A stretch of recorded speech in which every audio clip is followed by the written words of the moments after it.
Hello friends, आज हम पाषाण युग की चर्चा करेंगे। पाषाण युग या स्टोन एज मानव इतिहास का एक प्रारंभिक काल था जब मनुष्य पत्थरों का उपयोग औजारों और हथियारों के रूप में करता था। यह युग मानव सभ्यता के विकास की शुरुआत को बतलाता है या दर्शाता है। इसे 3 भागों में बांटा गया है। पूरा पाषाण युग, जिसे भी कहा जाता है, यह युग 25 लाख साल पहले शुरू हुआ था और 12,000 साल पहले तक चला। इस समय के मानव शिकारी थे और संग्रहकर्ता थे। वे गुफाओं में रहते थे। उन्होंने आग का आविष्कार किया। उन्होंने पत्थरों से बने औजारों का उपयोग किया, जैसे चाकू, हथौड़े, छीलने वाले औजार। गुफा चित्र और कलात्मक गतिविधियां इस युग की महत्वपूर्ण विशेषताएं हैं।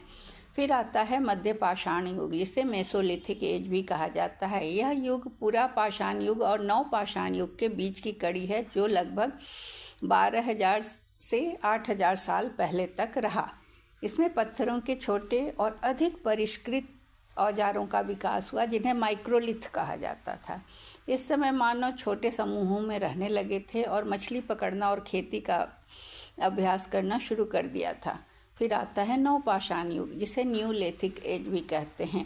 यह युग लगभग 8,000 साल पहले शुरू हुआ और लगभग 4,000 साल पहले तक चला।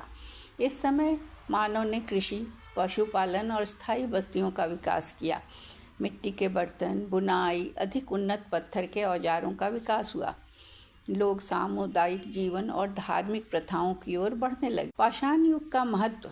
पाषाण युग में मनुष्य ने प्रकृति के साथ अपने संबंधों को समझा, समाज की नींव रखी और तकनीकी नवाचारों की शुरुआत की। यह युग मानव इतिहास के विकास का एक महत्वपूर्ण चरण था, जिसने सभ्यता की आधारशिला रखी।